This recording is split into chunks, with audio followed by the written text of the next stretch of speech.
logistics and distribution. We have two wonderful people that will be talking to us about this topic.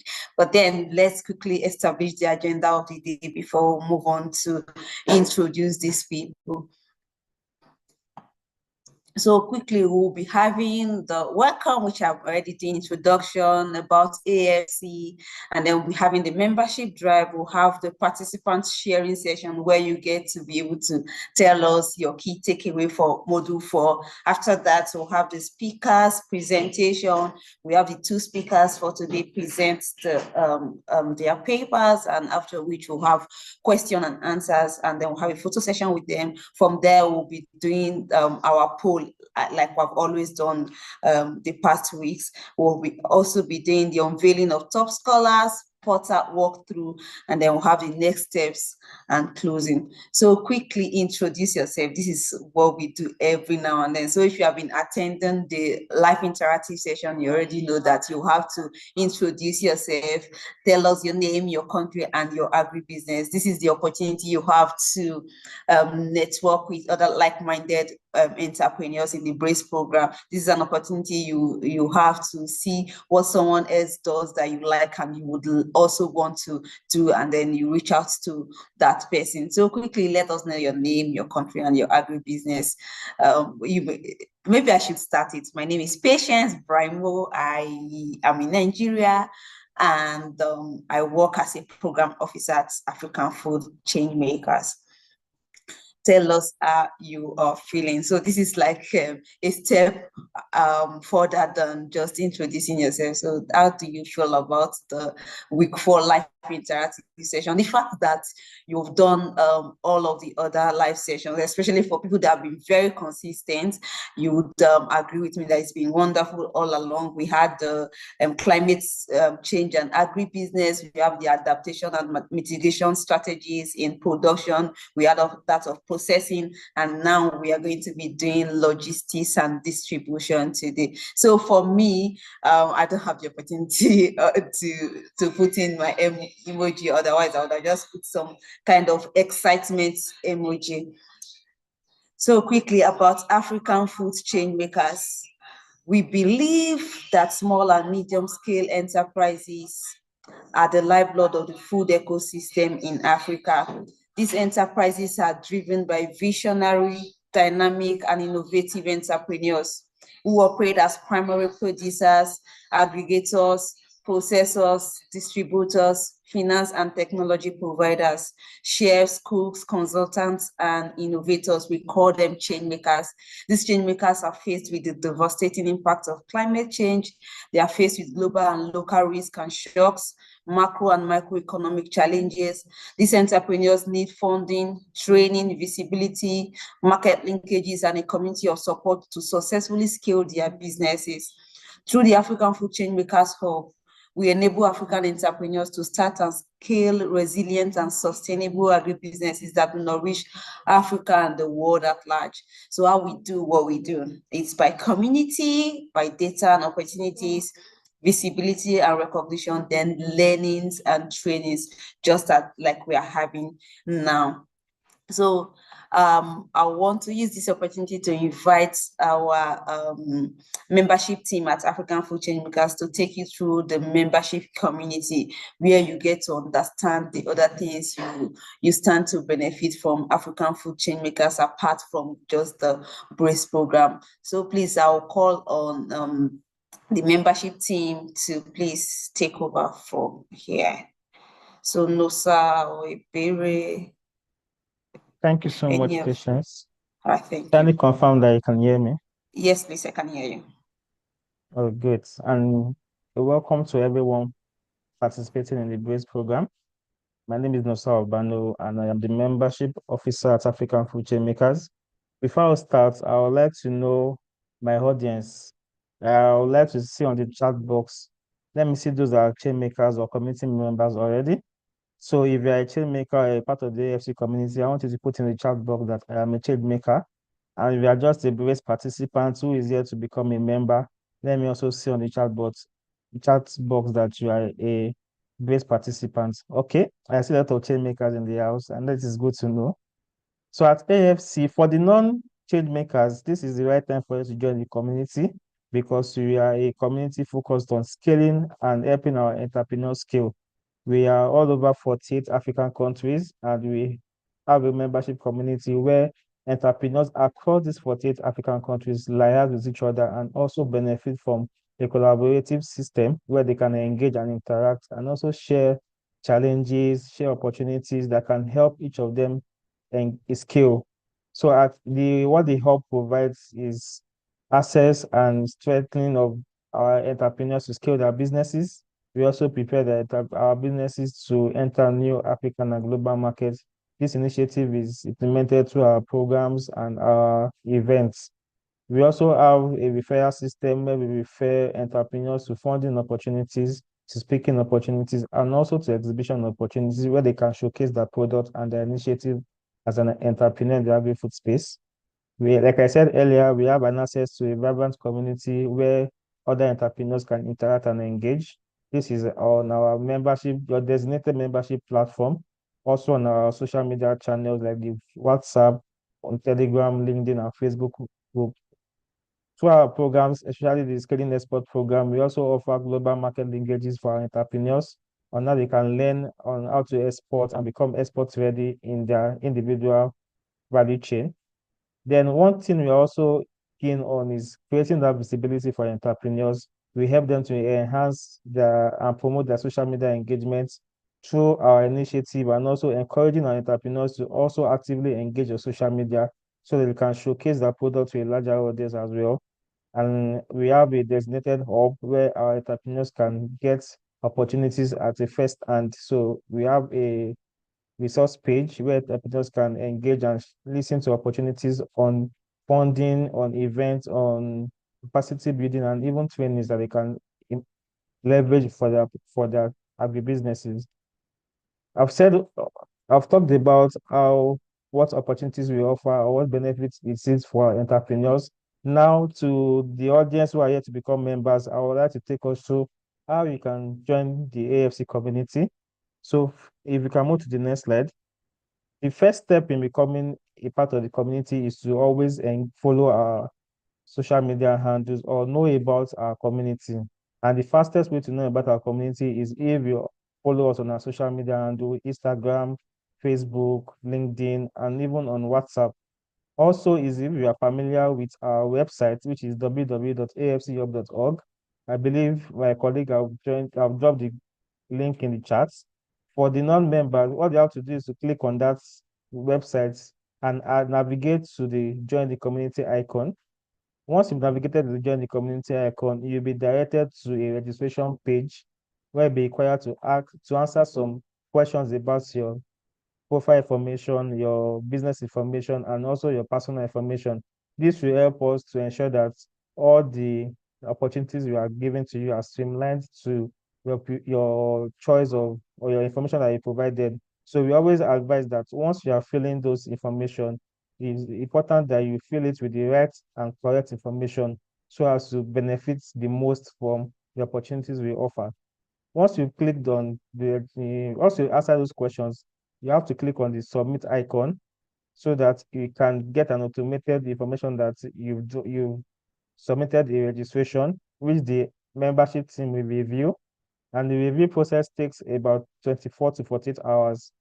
Although you will get an automatic email that tells you about the progress you've made, and you'll be assigned to a temporary membership dashboard where you can see through all our membership feature, but you have limited access until you become verified. So once we review your submissions and we verify your membership registration, you will also get an automatic email that tells you that your verification has been approved and can access all the full benefits which we give on our membership dashboard, including the marketplace, the batches, the portfolio feeds, and also the referral icon. So on your dashboard, you can access all this information once you have been verified. And you can also find the links to join the social media membership group and connect with other entrepreneurs as well. And you automatically get subscribed to our newsletter and receive weekly opportunities and weekly information about the membership community and our agri-food sector. So we For all this, membership is totally free and we require just 3 criteria for you to become part of the community. First is that you either own an agribusiness or you work in an agribusiness where you can make top decisions about the agribusiness you work for. Note that this agribusiness must be located in any of the 54 African countries. Also, the agribusiness that you own or that you work for should be in existence for at least 6 months before signing up to be a member of the community. And lastly, we require that your agribusiness should have a social media handle or a social media presence, be it website or Instagram or Facebook link where we can and see what you are doing in the agri-food space in terms of your activities and your initiatives. Once you meet these 3 criteria, then you are fully qualified to be a member of the community. And with this, I will see my colleague have dropped the link in the chat box. So I will encourage the members in the group or the various participants that are yet to become members of the AFC community to simply click on the link dropped in the chat box and start your registration process. It takes you less than 5 minutes to complete it. Like I said earlier, the marketplace is one of the features of our membership community where we give unlimited access to our entrepreneurs to upload their product or service to the larger audience. Once you're a member, you have access to your dashboard and you can upload your membership products, your services to the larger audience who visit our website. In this format makes you attract customers to your sites. So you always need to put the products you are uploading and the details, including the product name, the description, and the price of the product on your dashboard, and you click on submit. Once you click on submit, it will be automatically uploaded to our marketplace where you can get leads in terms of customers and clients as well. So thank you so much, and I would like to see those that are here to become members follow the link to join, and I'm available for further questions. Over to you, Patience.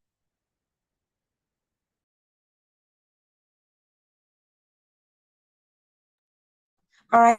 Thank you so much, Nosa. Thank you for that explanation. So like Nosa said, the BRAISE is just one out of so many things that the African Food Changemakers is doing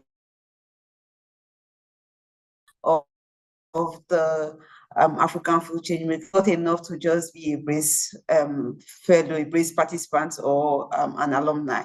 Become a member so that you'll be able to harness all of the benefits that comes from African Food Changemakers. So yes, we'll be going to the participants sharing session. This is the part that I like so much, and the reason why I like we get to know one who has gone through the modules and people that did not go through the modules.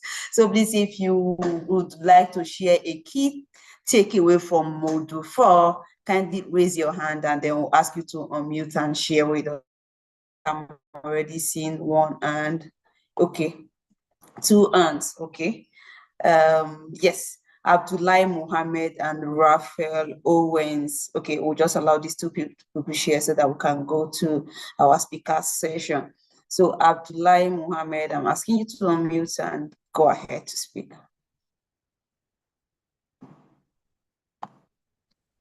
Hello, good evening. Okay, yes, please, go ahead. Good evening, Auntie.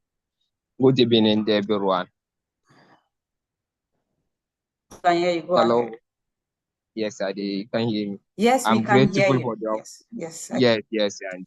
I'm grateful for the opportunity to participate in this LIS session on BRAISE. The experience has been insightful and enhancing, providing valuable knowledge.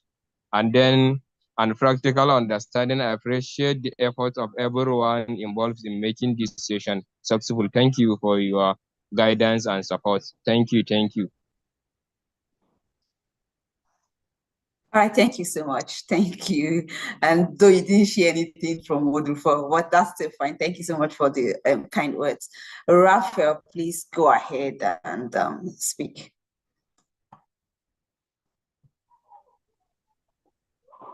Hello, good afternoon, everybody.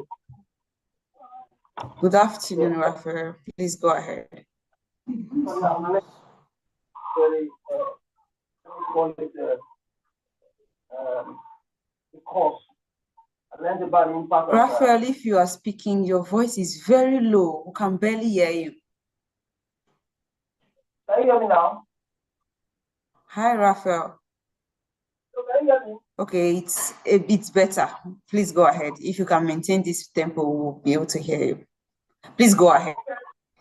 I think I've learned about a lot in this very training or course, most especially the impact of climate change on the food system. I learned about It's the background noises we are hearing, Raphael.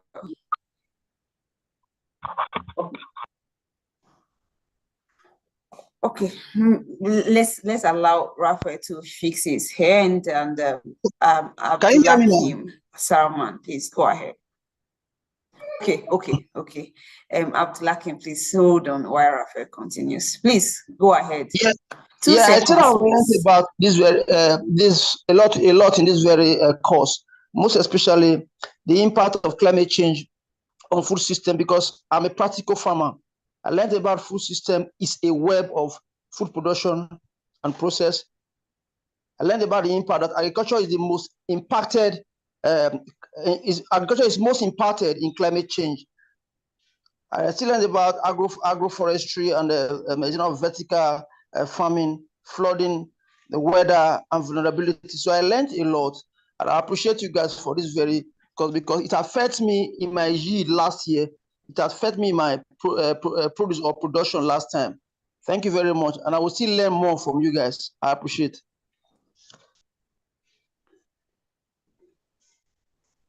All right, thank you so much. You also haven't shared anything from Module 4. So all of the production, the agroforestry and all that were Module 2 and 3, but it's fine. Thank you so much for sharing. Akim, please go ahead. This is the last hand I'll take. I'm sorry, guys, for every other person raising their hands. Maybe after the speaker session, we'll allow you to speak so that we don't take them too much time from our speakers. Abdulhakim, please go ahead and speak.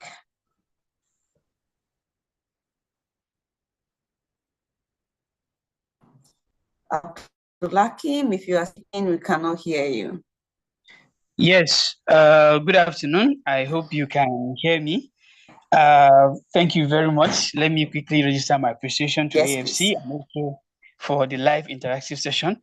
So Module 4 is one of the most interesting modules I have learned. It's basically talking about the adaptation mitigation strategies in logistics and distribution. One key thing I learned is that it's the global market for cold chain. And also, I also learned about anaerobic digesters. I also learned about green supply chain management.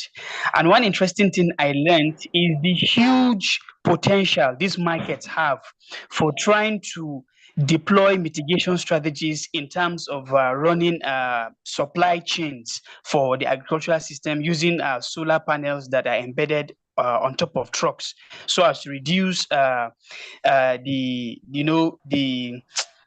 increase of greenhouse gases to the atmosphere. Another thing I learned is about food loss and food waste. Food loss actually highlights the intended is food that is intended for human consumption, but that is being lost due to dysfunctional structures. While food waste talks about the discarded food by consumers that is available in excess. And also I learned sorry quickly about the different continents and how they contribute to this food waste, where North America was ranked highest, having a food loss rate of 62 million metric tons, and Africa ranking the lowest. So, like I said, this is the best module I have learned in this Brace Impact. Thank you very much for this opportunity. Thank you. All right, thank you so much. Thank you, Abdulhakim, for sharing. Like, that was really terrific. Thank you so much for sharing. It shows that you have really gone through module 4. Thank you so much. So quickly, I'm sorry for those of you I'm not able to take now, but please, we would call you again after the speaker session, so we don't keep our speakers waiting. Really, thank you so much, everyone that have contributed. I appreciate you big time. Thank you so much. So quickly, we'll go to our speakers presentation, and then the first speaker for today would be Michael Akinseki. He is the co-founder and chief marketing officer for Ecotu. So Michael, all right, is the co-founder and chief marketing officer at Ecotu, a clean tech company enabling businesses in the agriculture and earth value chain to have access to affordable solar-powered cold storage solutions. Since 2015, he has supervised the commercialization and expansion of 4 technology-driven solutions in the emerging markets, and has a proven record of leveraging lean approaches to addressing social and environmental issues.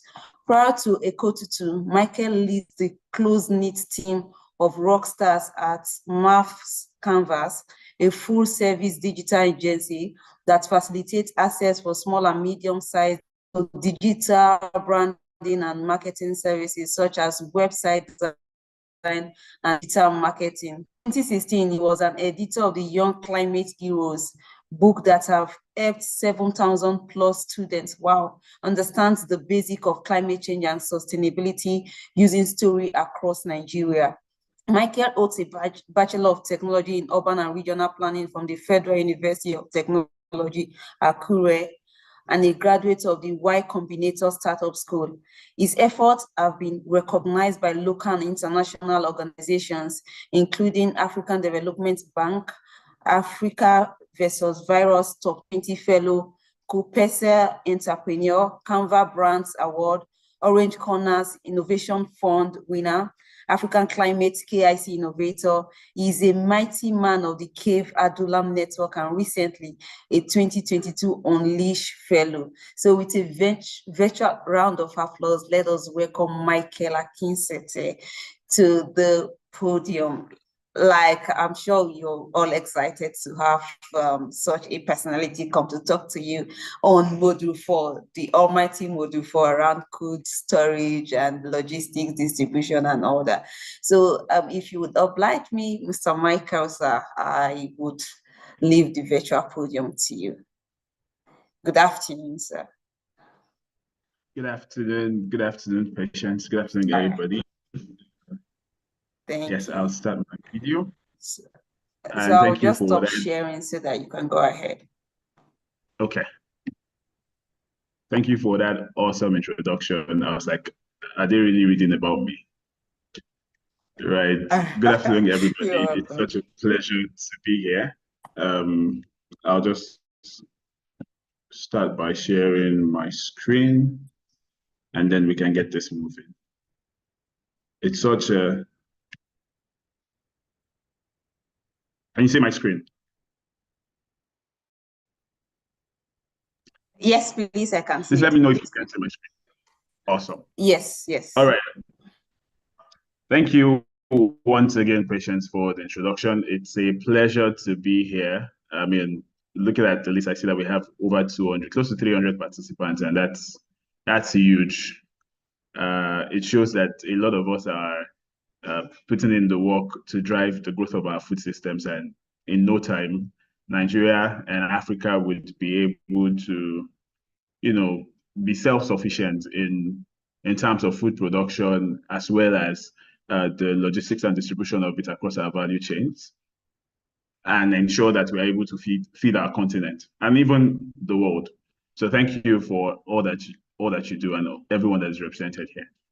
Today, the topic that we would be looking at, considering what Module 4 was about, is adaptation and mitigation strategies in logistics and distribution, obviously in the agri sector, right? My name is Michael Akinseki, and I'm the co-founder at Ecotu, as I have been introduced.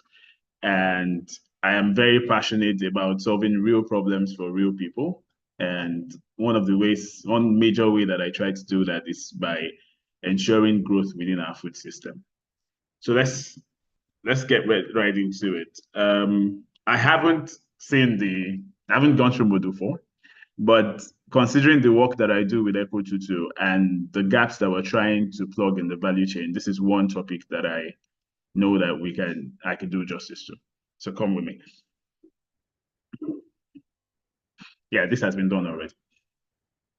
All right, so let's talk about the climate realities in Nigeria. So I'm Nigerian. I understand that there are many non-Nigerian on the call, but I know that just as it applies to Nigeria, it applies to sub-Saharan Africa, right? And so you can apply that context as it concerns you. I just highlighted about 4 of the climate realities that we are facing in Nigeria and that affect agriculture.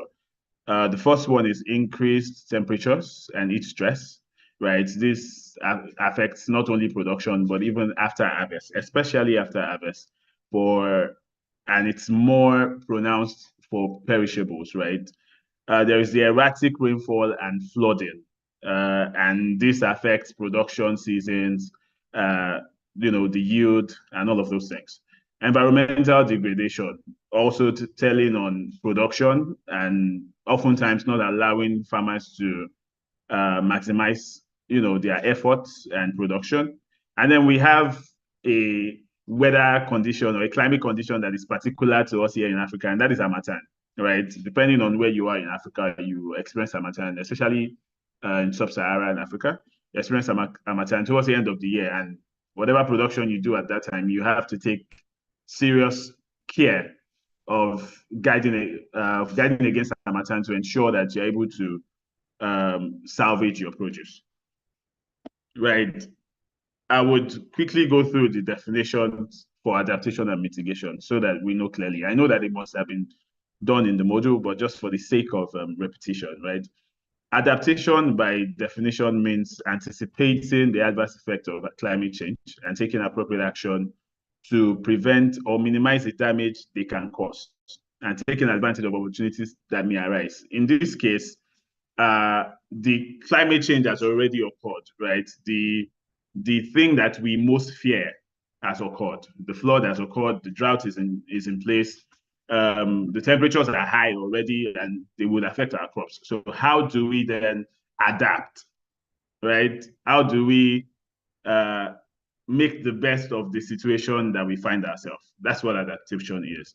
Mitigation, on the other hand, means prevention, basically, right? Means making the impact of climate change less severe by preventing and reducing the emission of greenhouse gases. So it's like nipping the problem in the bud, right? Cutting it at the source. Now, knowing that, I just want to highlight a few case studies of adaptation and mitigation, right? I will touch on 2 particular ones for adaptation and just 1 for mitigation, and then we can get into questions, right?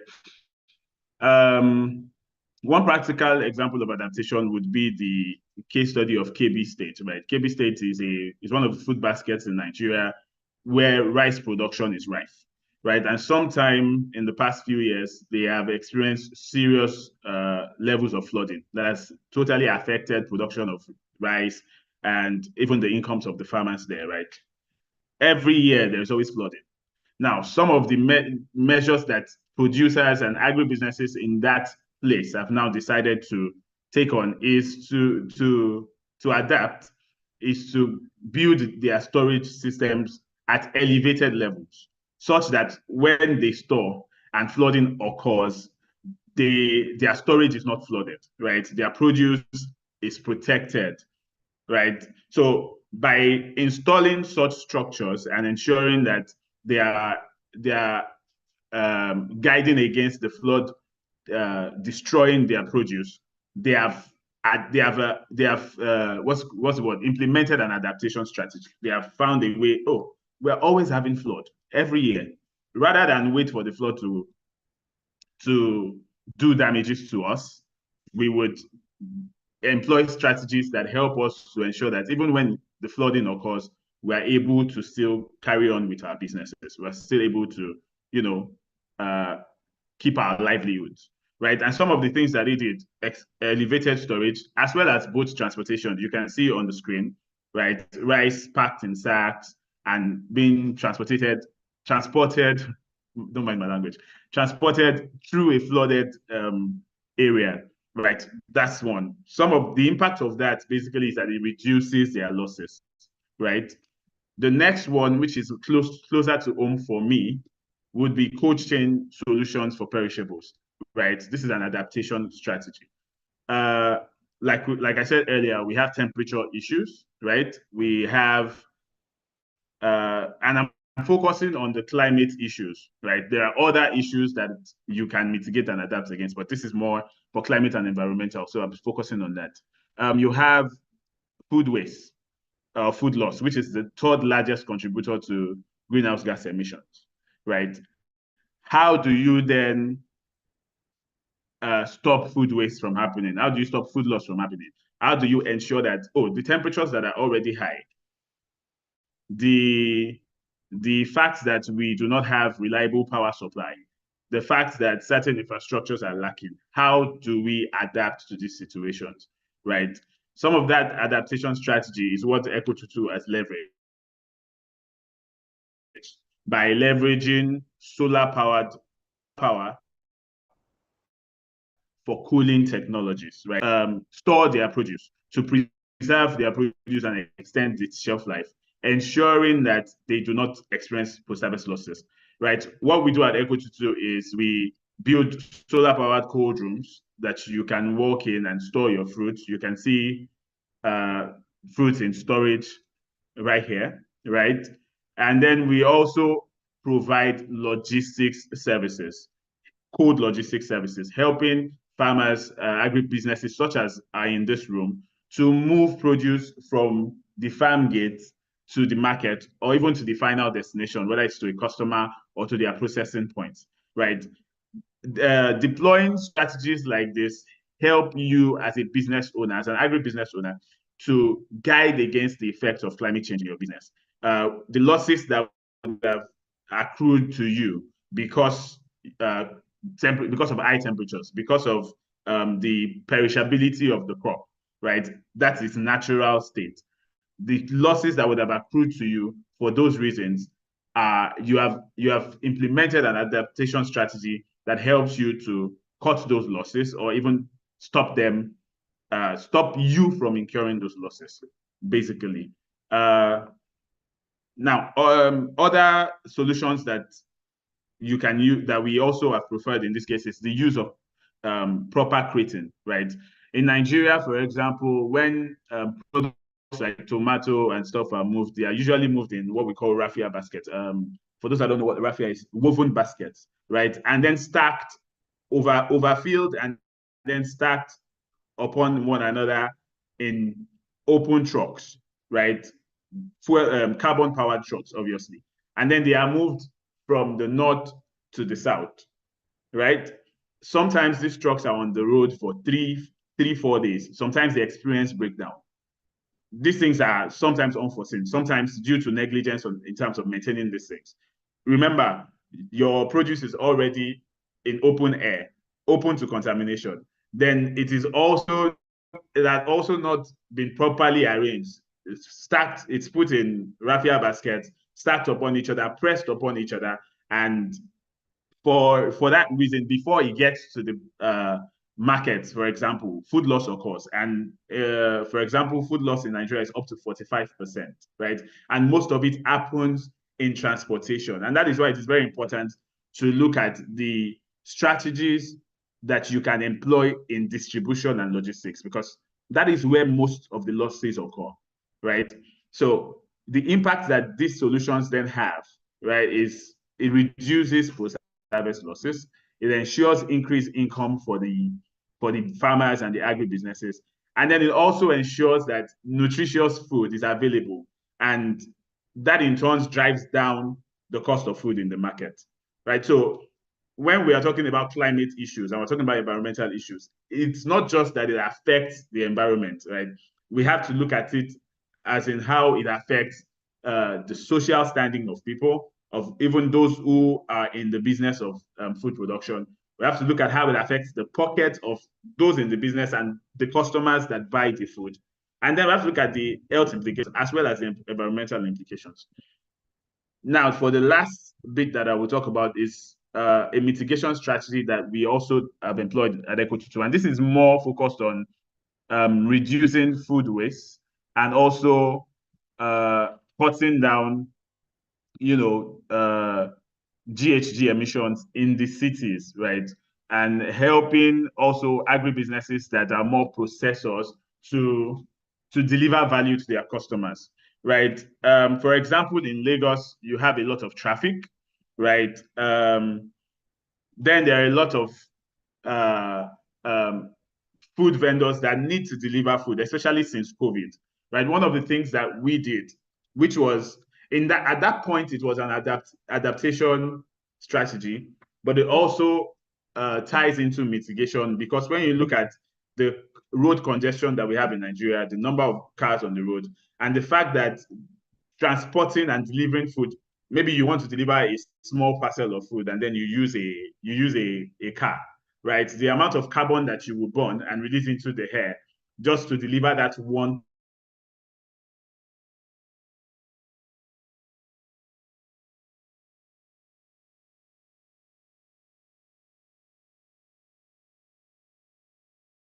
parcel, fresh box, the cooler bags, and what we then do with the fresh boxes, we help fleets. I mean, there are now businesses in Lagos that use electric motorbikes, right, to ensure that they are not burning carbon, and that reduces GHG emission. Now, reducing GHG emission in that form, and then layering it with ensuring that the food products do not go to waste, right? So you're GHG emissions that would have occurred as a result of food waste, and you're also mitigating GHG emissions that would have occurred because you are using carbon-powered vehicles, right? So we build those boxes and help to retrofit on those bikes, as well as CNG vehicles, right? The impact of this, obviously, I said, is in reduced emissions and efficient delivery, value delivery. I am a fan of ice creams, right?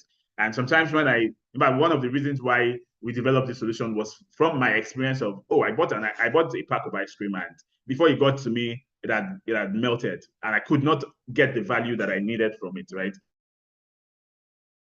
Since we have done this and have deployed it to businesses, the feedback is that these solutions have helped them to deliver value, ensure the integrity of their product, as well as reduce emissions for those that have, right, that can then power a fleet of electric vehicles that can then deliver this. But with the electric vehicles, they are able to stop GHG emissions, and then by preventing food waste, we also stop GHG emissions. So that I just hope that this few examples basically shine the light in some of the ways that you as agribusinesses or agribusiness owners can start to look at adaptation and mitigation strategies that you can employ in your processes. Thank you very much for listening, and I'll take some questions. All right, thank you so much. Thank you so much, Michael. So like we always do, the second speaker make his own presentation, and then we'll now have a Q&A session together, so we don't have to go into questions and come back again and waste too much time and all that. So we just hold on a while, Mr. Michael, and then we'll come to question and answers later. Thank you so much. And then, dear participants, let's say thank you to Mr. Michael in the comment section. Let's appreciate him for all of the insightful thoughts that he has given us. So quickly, I want to share my screen again and then read the bio of the next speaker. Okay, a minute, please. All right, so our next speaker is from Ghana. He's the founder and CEO of Shark Express. I like this name. I don't know, maybe you should tell us, Mr. Anthony, what Shark is in this case, if I'm even pronouncing it well. Okay, so his name is Anthony Owusu-Ansah. He's the founder and CEO of Shark Express, Shark App, and Vacancies in Ghana. So Anthony is an entrepreneur and an an innovator with expertise in technology, logistics, business development, sales, and marketing. He's the founder and CEO of Shark Express, Shark App, and Vacancies in Ghana. Through these ventures, he uses technology to enhance digital experiences, streamline logistics, and connect job seekers with employers in Ghana. Shark Express is an e-commerce and logistics platform offering efficient, eco-friendly delivery solutions, bridging the gap between vendors and customers with a user-friendly experience. Additionally, Shark App integrates multiple services into one platform, simplifying everyday tasks with features like food delivery, pharmacy orders, grocery shopping, bill payments, and airtime top-ups. Vacancies in Ghana is an HR firm providing tailored solutions for recruitment, HR outsourcing, payroll, performance tracking, etc., employer branding, and job advertising. The platform helps businesses streamline hiring and staff management, saving time and resources for growth. Anthony has held leadership roles in various companies, developing skills in managing sales teams, driving growth, and securing strategic partnerships. He is passionate about expanding his ventures across Africa, exploring new technologies, and pushing the limits of innovation to make a positive impact. Round of applause in the comments section. Now we welcome our speaker to the virtual podium. So thank you so much, Mr. Anthony, for agreeing to come talk to us on logistics and distribution.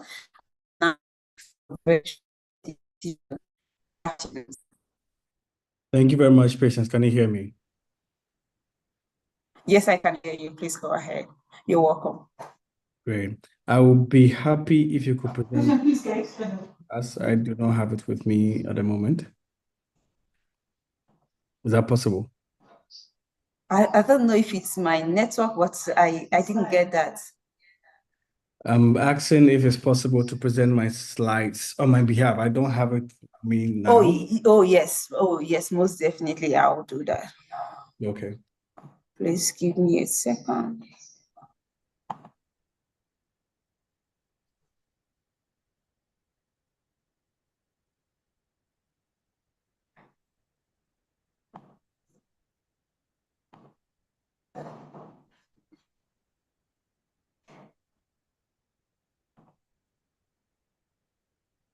Yeah, we are.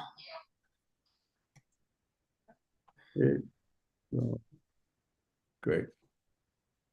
Forgive me for my video being off for the fear of my internet connectivity issues.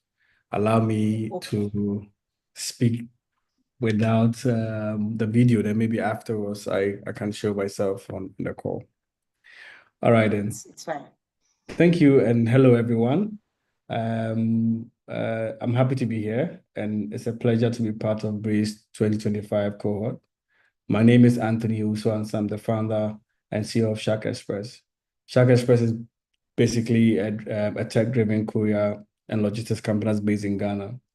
We specialize in green delivery solutions, particularly using electric bikes to create a cleaner, smarter, and more sustainable logistics systems. Today, I'm here just to talk about an important topic, which is the green and clean logistics. And as you are aware, as agribusiness across Africa, you're not just producing food, you are moving it, storing it, and you're distributing it, right? And how you do that has a huge impact on your cost, your efficiency, and the climate overall. Our goal today is to take this topic from the concept to action, right? We are going to unpack what green logistics means, why it matters, how that really affects your business, and most importantly, how you can start implementing it. Slide 2. Please, can you move to the next slide? Okay, good. What green logistics is I'll define it, and I know most of you here are much particularly aware. It's been some jargon that we've been throwing around a couple of times without particular understanding of what green logistics is. We'll talk about how the climate change affects agriculture, what it means for our goods to be transported, We also talk about solutions that exist now that are realistic, affordable, and for goods to be transported. We will also talk about examples, for example, Ashaka Express, how we are using green delivery to mitigate or reduce our carbon footprint. Next slide, please.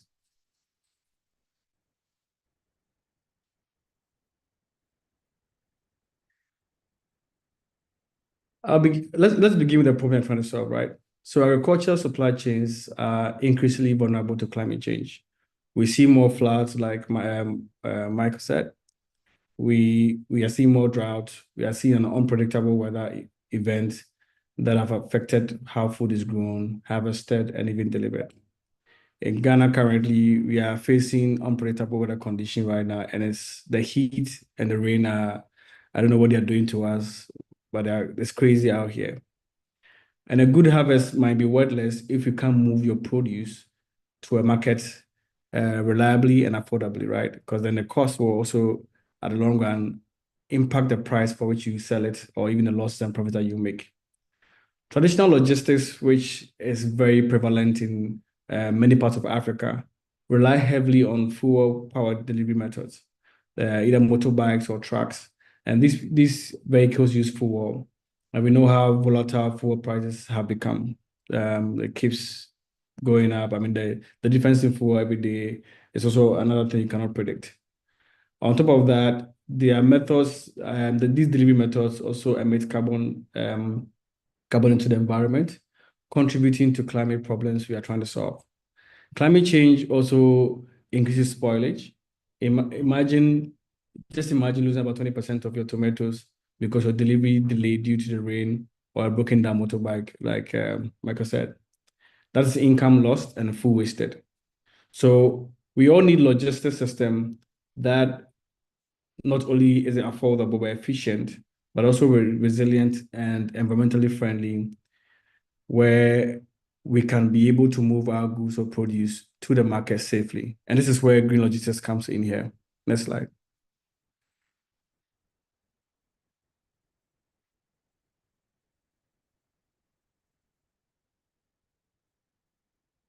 So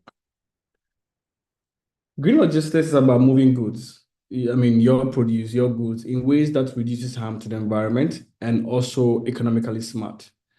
A green logistics system includes a typical, say, electric vehicle.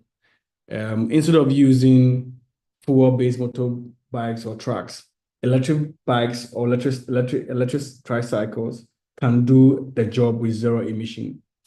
There's something called route optimization, planning a smarter delivery routes that helps reduce the distance traveled and avoid unnecessary trips, less fuel, less time, less cost, right?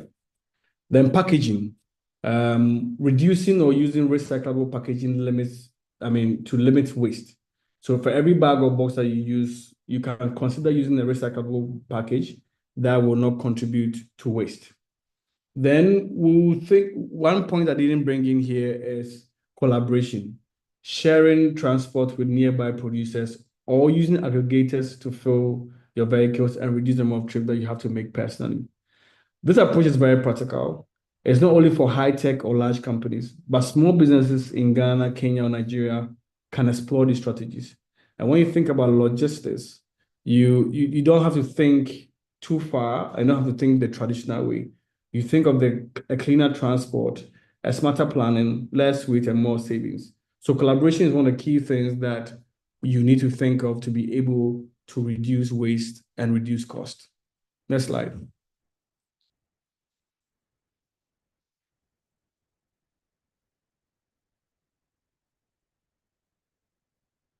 So I started Ashaka Express in 2020. And when we started, we were using the traditional motorbikes for our delivery.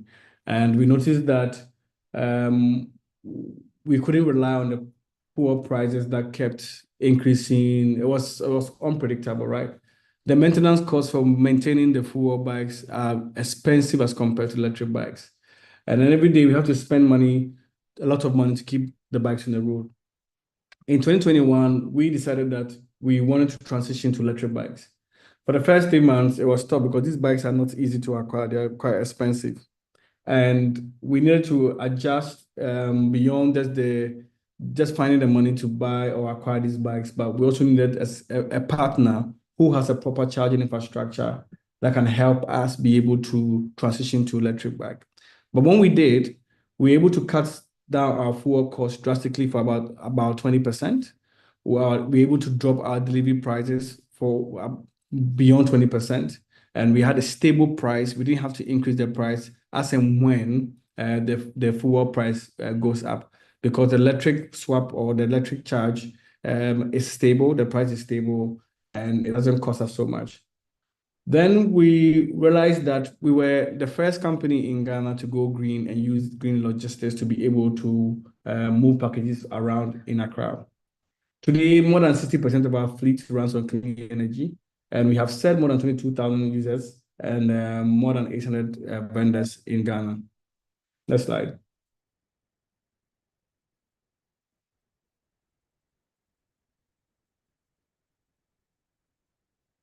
Peter, can you move to the next slide? So one of the typical use case we are running in Ghana, for example, is that a tomato farmer in somewhere in Sawam, I don't know if anyone knows in Sawam in Ghana, the traditional bike will cost about 80 to 100 Ghana cedis per trip.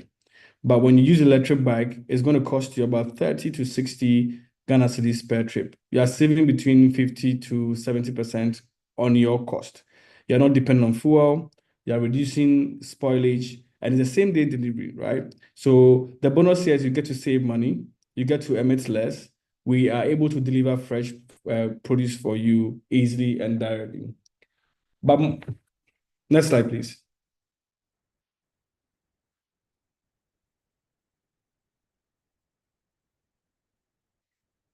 But then how can agri businesses, SMEs start small, right?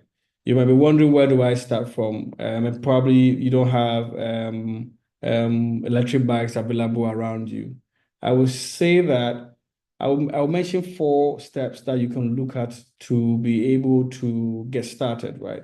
So if you haven't thought about electric bikes, have you thought about mapping your logistics, tracking where you're delivering to, how often, and how much it costs?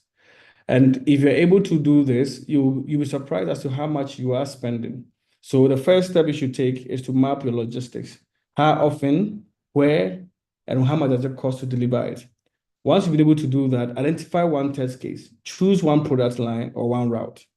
Try switching to a shared transport or work with a company like Shark Express that are using electric bikes that will charge you less than the usual bikes. And shared transport is because you get to reduce the cost, but it's going to cost you and whoever you're sharing with the same amount of money from one point to the next point. You can also use hubs or group deliveries in areas. So if you're in your area, a group of farmers, you can use your hub, you can use group deliveries where you share trips and coordinate your trips and pay less. And if you don't have this and you have the money, you can also invest obviously in electric vehicles. Where you don't have, you can do what the previous speaker said, where you can get solar panel hubs or storage to help you move your goods. Next slide.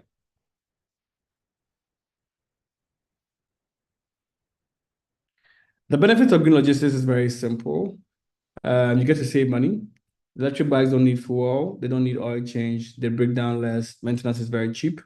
You get to protect your business when fuel prices rises or the road become impossible due to weather. Green logistics give you alternatives. You can store somewhere. You can share with someone. I mean, there are many ways to go about it. And it also enhances your compliance with climate regulations. It saves you costs over time. It's very cheap. And then your customers, even though because customers, especially the urban, export, and health conscious buyers, are starting to prefer sustainable brands. So when your customers get to know that you are using green logistics in moving your goods and produce from the farm to the market, they get to patronize you more. Next slide.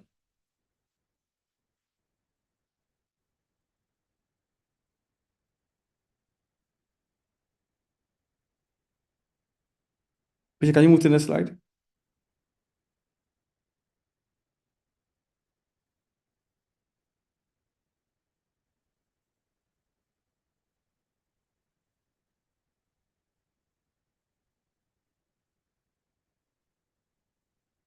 Please, if you can hear me, move to the next slide. That was my network. Sorry, my network is just hanging over here. I'm having issues moving it. But please, maybe I can just stop and share again. Okay, I'll just I don't know what's happening. I'll just continue on. So I'll talk about how, I know in the question session, there are a lot of you who want to share how you're moving your goods, what the biggest headache you're facing when it comes to distribution. Those of you who have tried green delivery solutions, you share with us. Those of you who haven't thought about it, you also share with us. Then yes, I think I've mentioned the adaptation strategies, infrastructure resilience, flood resistant hubs, backup delivery channels, AI weather analytics, and route adjustment. Next slide, please. Basically, that brings my presentation to an end, where everybody is recommended to be able to adapt and try and mitigate, use these strategies to mitigate carbon emission to the environment. I just want to say that you are feeding nations and we need your support. You need a support with the best tools possible to be able to move your produce to the end user. And green logistics is one of the tools that you should be able to use to effectively, efficiently be able to sustain the business and the growth of your business. Thank you.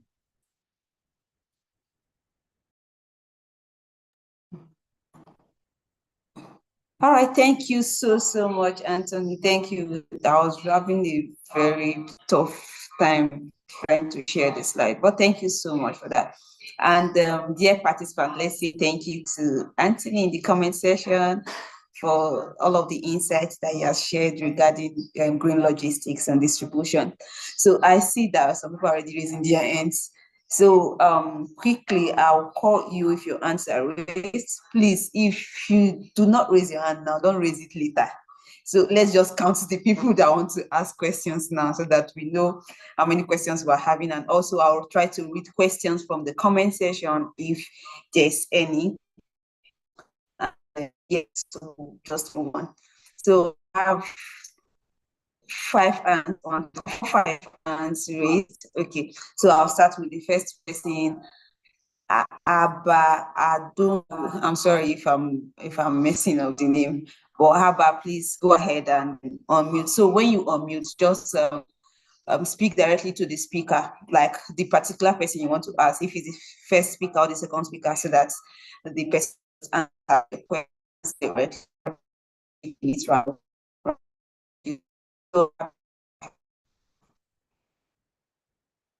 Yeah. Good evening. Credence to the wonderful speakers. My question one goes to the first speaker, and the another question goes to the last speaker. The first speaker was able to exonerate the issues we have in terms of mitigation, adaptation, and the mitigation.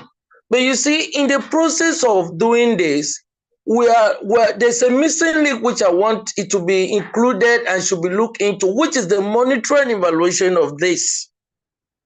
The monitoring evaluation in the process of whether adaptation or mitigation is very key, because there are techniques that this will serve as checks and balances, and it will also help to navigate the plane.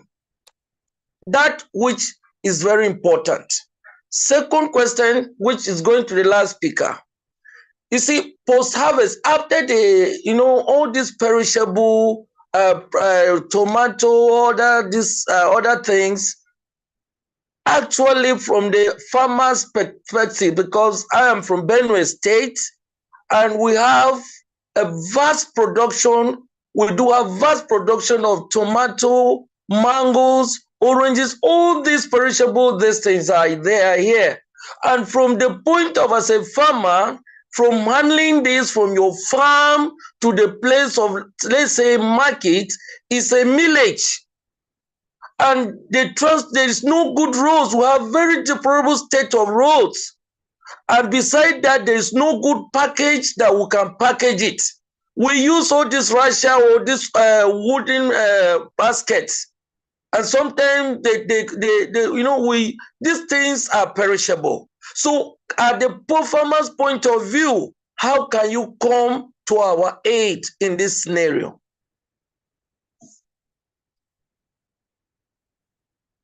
Hello? Oh my God. Yes, please. I heard you. I heard you quite all right. And then, Mr. Anthony, are you still on the call? I'm not sure I can see you.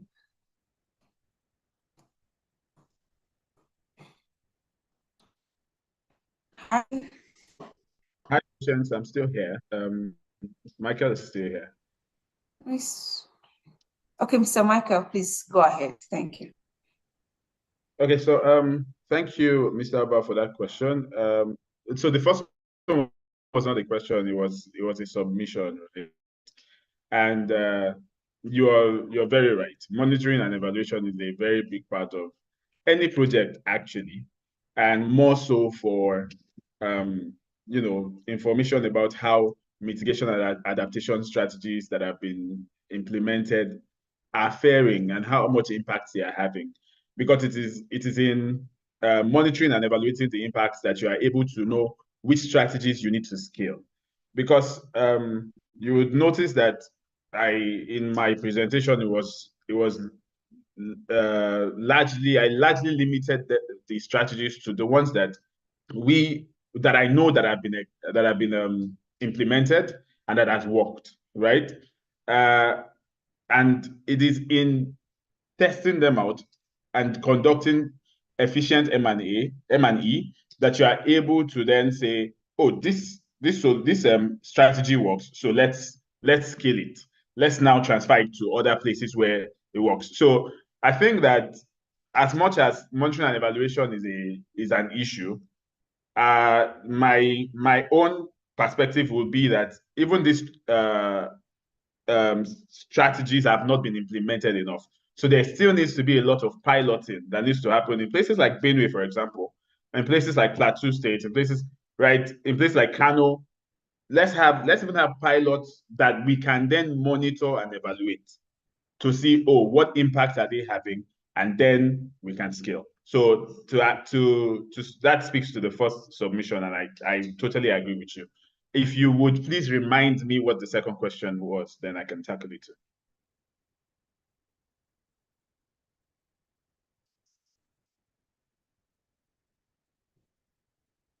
Did anyone hear me? Yes, sir. I'm on to the second question again, sir. Thank you very much for please accepting my submission. It will go a long way to help us. The second question goes this way, sir. I'm very grateful for that question. Sir, the second question is, I'm speaking from the farmer's perspective. I heard from Benue State. I'm also a full-time member of African Food Changemaker and also an agriculturist. So from the farmer's view, and what we experience from the farmland where we produce all these tomatoes and all these things, conveyance, means of logistics from moving these things, we don't have all it takes in terms of handling these very fragile, perishable goods to the market. And our roads are in a very terrible, deplorable state.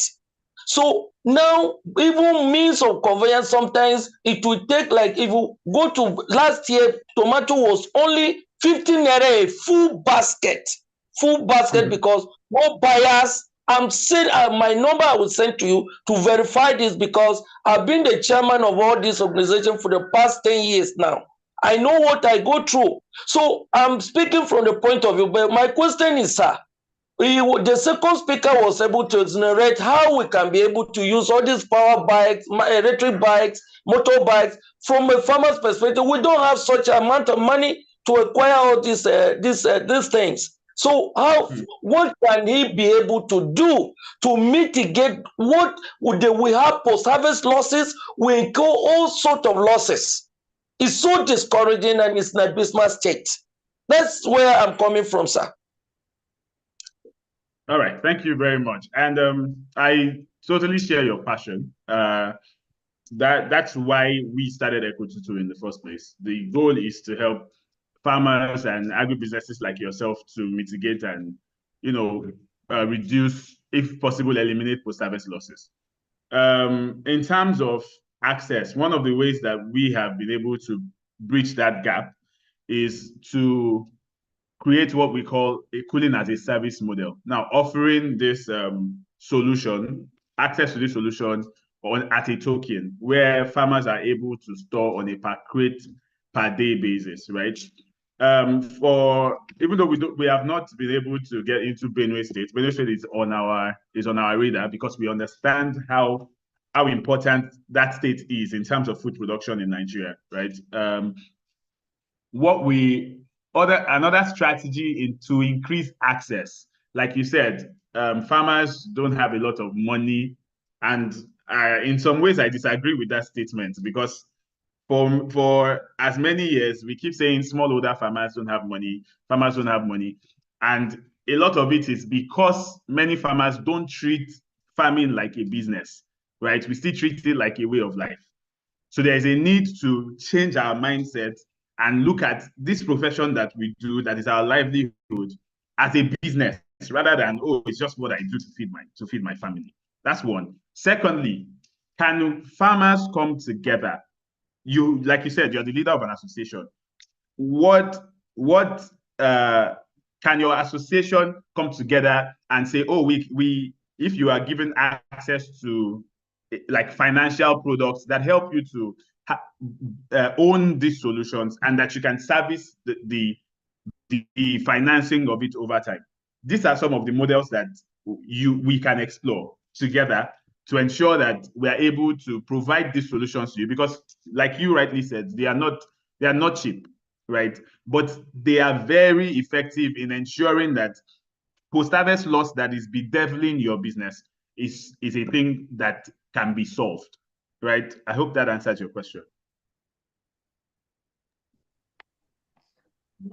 Thank you so much. Thank you, Mr. Michael, for answering that question. So quickly, Ismail Adetoyi, I'm asking you to unmute and ask your question.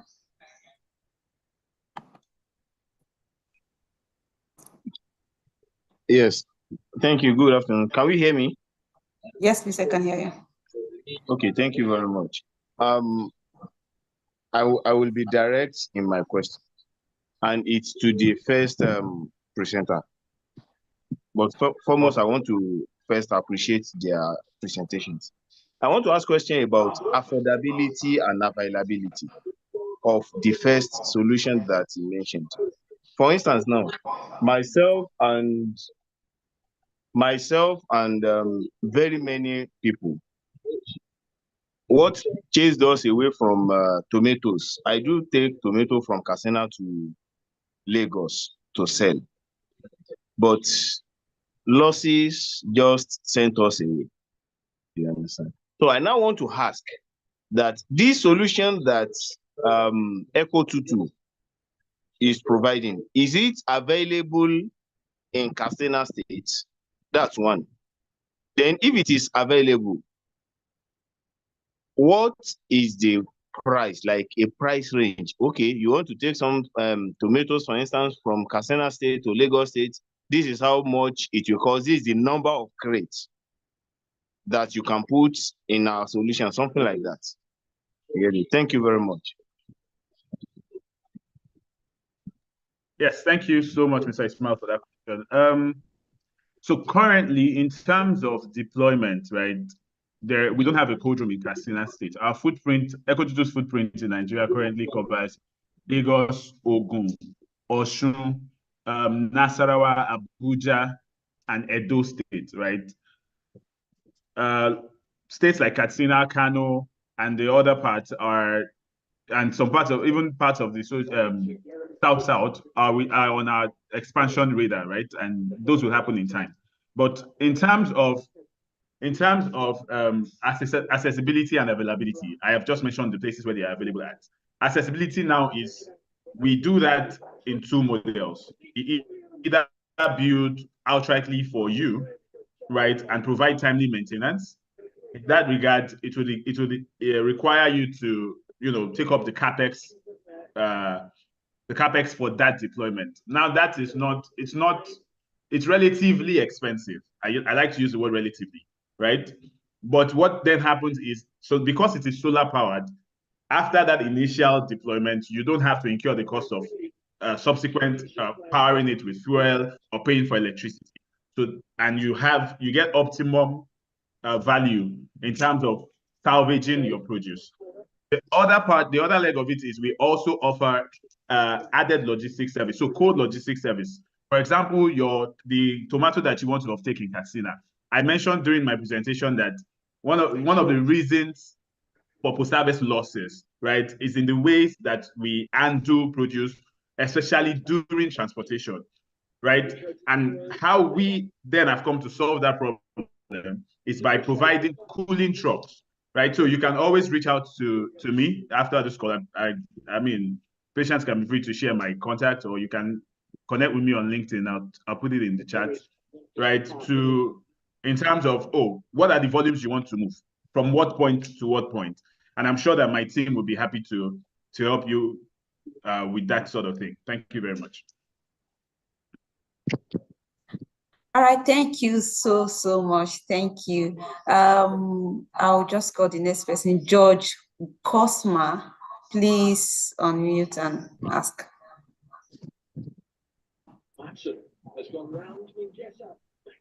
Hello, how are you there? I'm not sure what the time is that side, but this side is evening at 6 p.m. My name is George from Uganda. I tend to run a private enterprise dealing in milk production and processing. And my biggest logistical challenge is the transportation of fresh milk from the farm to the processing site. Yes, fresh milk. Can you hear me? Did you say milk? Fresh milk. I produce and also process milk. Okay. Yes, the biggest challenge is the transport. We have to transport from the remote areas where there's no access, quite bad roads, no electricity, but you need to have quality milk sent to the processing point. So the challenge is in the logistic of transport. We need solar-powered transport trucks. This is a critical challenge, including also the crop system. It cuts across. Kasharua, Kajidadi. Is anybody speaking? I hope I'm not confusing anybody. Please go ahead. Please go ahead. Yes. So I'm just wondering if AFC could have any linkage of people crafting logistic transport trucks that are solar powered. I don't need to keep charging it all the time, or they could be even electric powered, but enabling transportation of fresh, perishable commodities such as milk. Also, the other question I wanted to find on the side of the administrator, if we can link him with other AFC members here in Uganda and in East Africa to write so that we can keep interacting closely. Thank you. All right, thank you so much, George. Mr. Anthony or Mr. Michael, would any of you want to suggest transport systems for perishable like milk?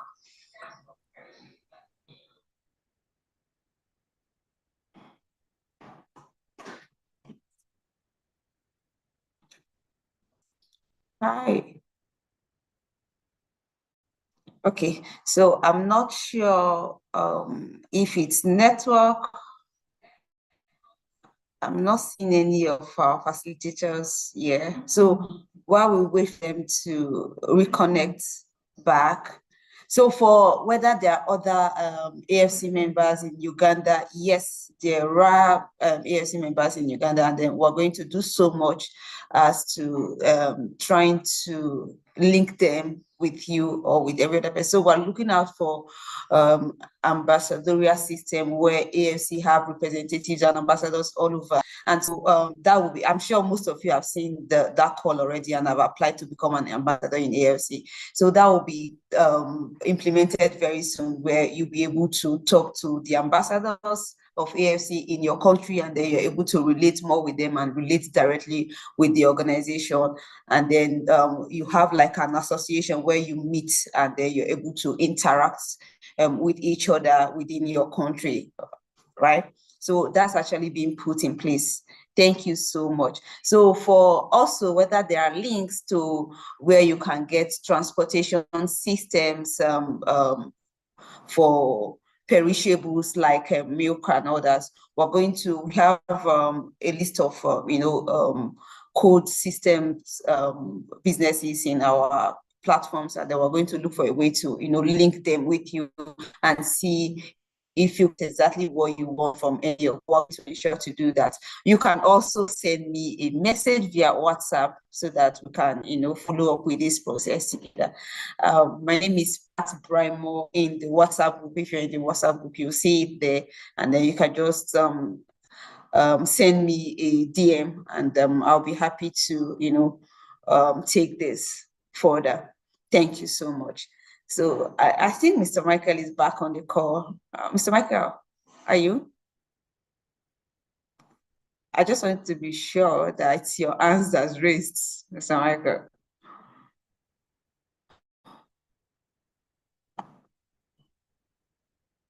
Aha, I've been saying that I've been unable to unmute myself. Oh, you couldn't unmute yourself. So sorry about that. You were supposed to be a ghost. Okay. All right. Please go ahead. Yeah, I got caught up when George was asking this question, but I think it had to do with transportation of dairy. Milk. Right. Yes. And that is a very critical value chain actually in need of, and needs cold chain to be totally unbroken. Right. And so I empathize with him on that. I also know that is it the mother company or the sister company, Sayo Consulting, has a lot of work that is being done with regards to the dairy value chain. And so I would say to him that the AFC hub is the right place to be to solve that problem.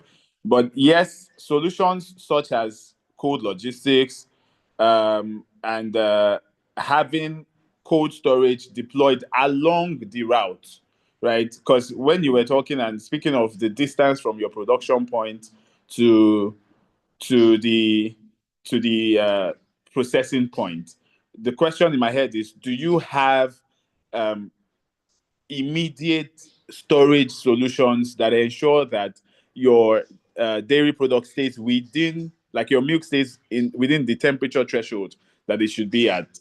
If you are able to ensure that, right, because that is a form of adaptation strategy, considering that your roads are bad, the distance is somewhat far or very far, with solutions like cooling canisters or solar powered cooling tanks for milk, right? If you can invest in those sort of solutions, that should help you mitigate against losses in your dairy value chain. Thank you. All right, thank you so much. Thank you. Raphael Owens, please go ahead. Yes.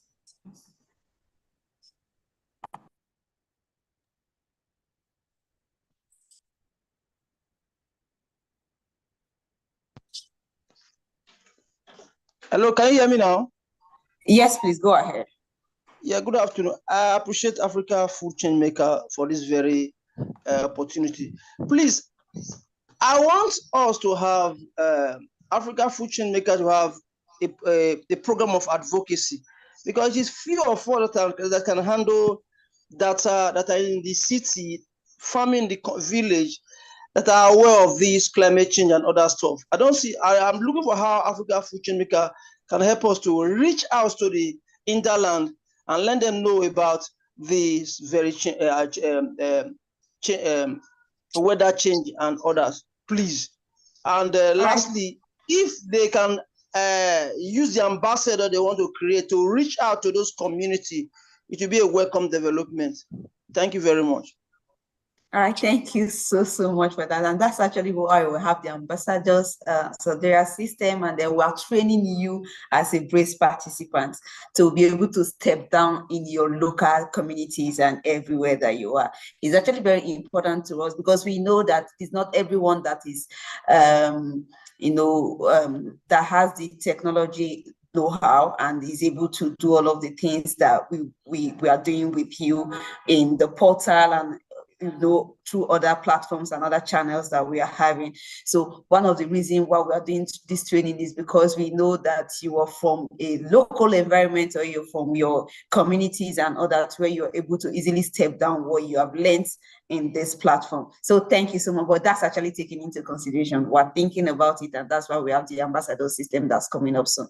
Thank you so much. So I want to call the last person that's been here for a very long time. Okay, Adebayo Nasir. Sorry, please, for every other person that is raising their hand, you might have to type in the comment section and let us, read it out and have the facilitators answer, because our time is fast spent. Adebayo, please go ahead.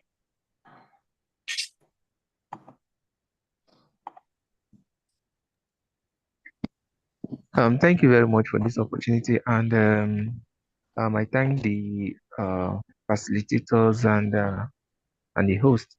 My question is this: is to the second speaker.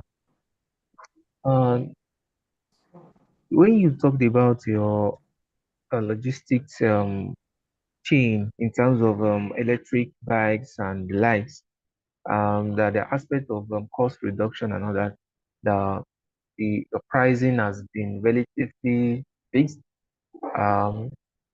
So my question is this: considering the current challenges, because I know inflation cut across everywhere in Africa at the moment, and considering this inflation and other economic challenges, how are you able to surmount this one? That's the first question. Then the second question is this: I so much believe you have employees who are doing all this for you.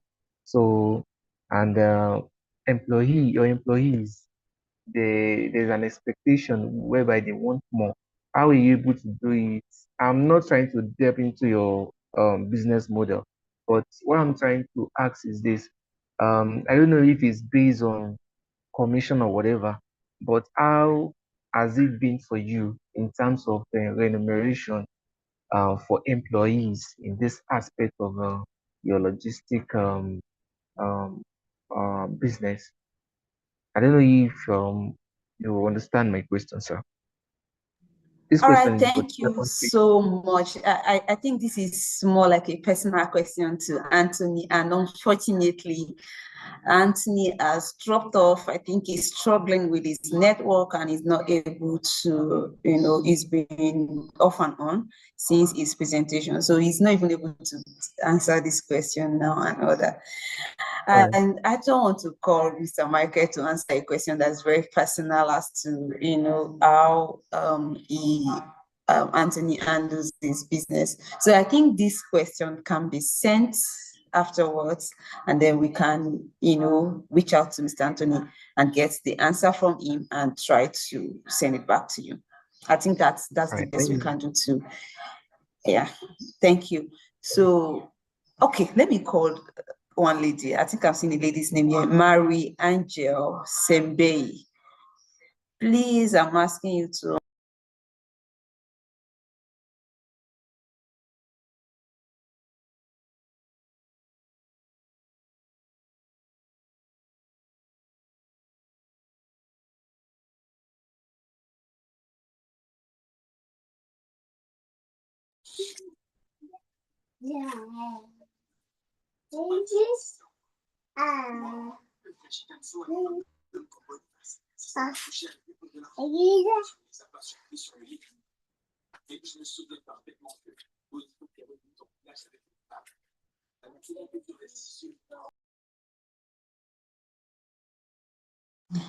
Okay, all right, thank you so much. I think at this point, Okay, I have one other question here from the chat box, and this person is asking that about waste management.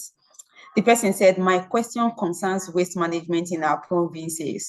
How can we manage non-biodegradable waste such as plastics and rubber packaging that is imported every day? For example, in my province of South Kivu in the DRC, there has been an explosion in the trade of imported soft drinks. And after consumption, the plastics are thrown into the environment. So the provincial government lacks the capacity to collect all these wastes. Mr. Michael, would you want to attempt this? Yeah, sure. Okay. I mean, like he has said, the government lacks the capacity to tackle it. So, yeah.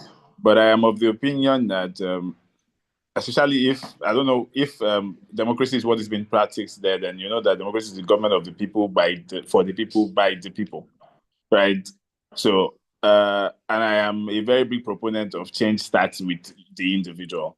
So if it is a problem, and it is, because it is a very big environmental issue, then what, for example, in Nigeria, we have private organizations, NGOs, as well as social businesses that are involved in, ensuring the cleaning up of waterways, picking up PET bottles and recycling it. They also have models that allow individuals in different communities to pay attention and collect these bottles from the landfills that they have been put in, and then deliver it to them and get paid for it. So if the person who asked the question can then, if they are interested in solving this problem, maybe that is an opportunity, because where there is a problem, it means that there's an opportunity, right? That's an opportunity to start an initiative or maybe even a business in terms of recycling and rid their environment of such endangering element. Thank you very much. All right, thank you so much. Thank you. So I was actually going to say the same thing, that this is an opportunity to turn waste to wealth for the people in JRC, right? If the plastics are coming in and really you do not have control over it as an form, bringing in the plastics and all that. So I just think that this is the opportunity you have to be able to gather these plastics and start using them for something. For example, there are a lot of aesthetics that come from plastics these days. People do a lot of things, do furnitures, a lot of things from plastic. So you can look them up on YouTube and think of what you can start using plastics to, what you can transform plastics into, and then that can become a business for you. And then you start gathering plastics here and there, ask people in their local everywhere, let them bring in the plastics for you, because you already now know what you want to use plastics for. Because we would have told you, oh, stop using plastic, but you're not the one using it, you're not the one importing it, right? So I don't know whether I should ask one other person. Okay, James Mawa, please go ahead.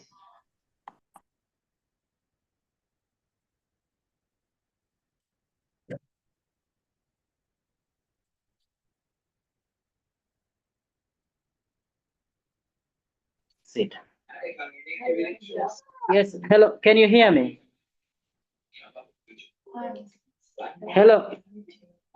Yes, please go ahead, James. We can hear you. Yes. My name is James Nawa from Uganda. And I just want to appreciate the presenter of the post-harvest loss in terms of innovative transportation and so on.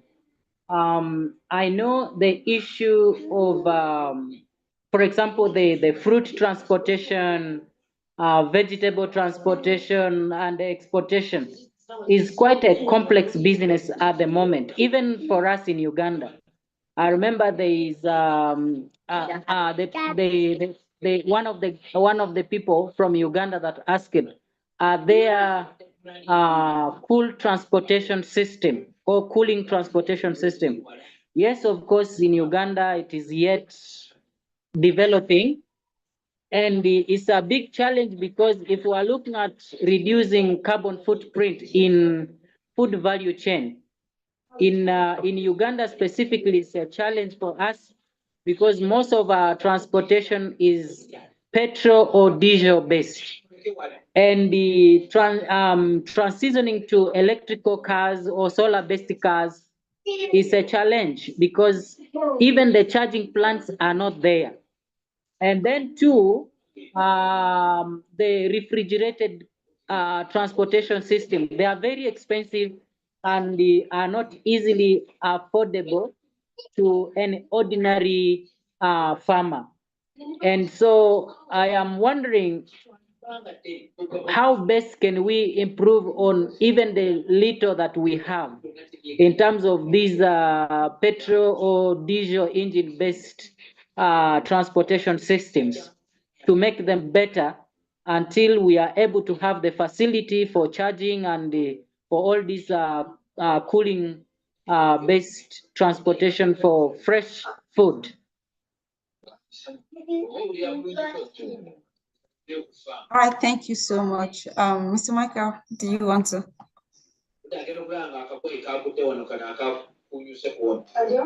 Hello? Hi, Mr. Michael, do you want to take on this question?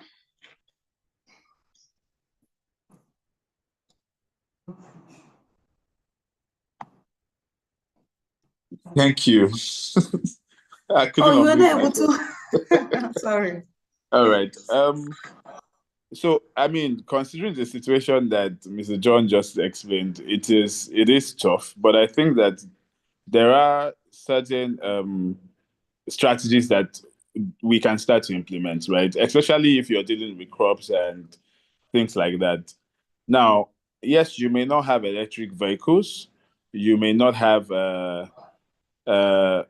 access to cooling technologies, but there are there are also some low cost solutions.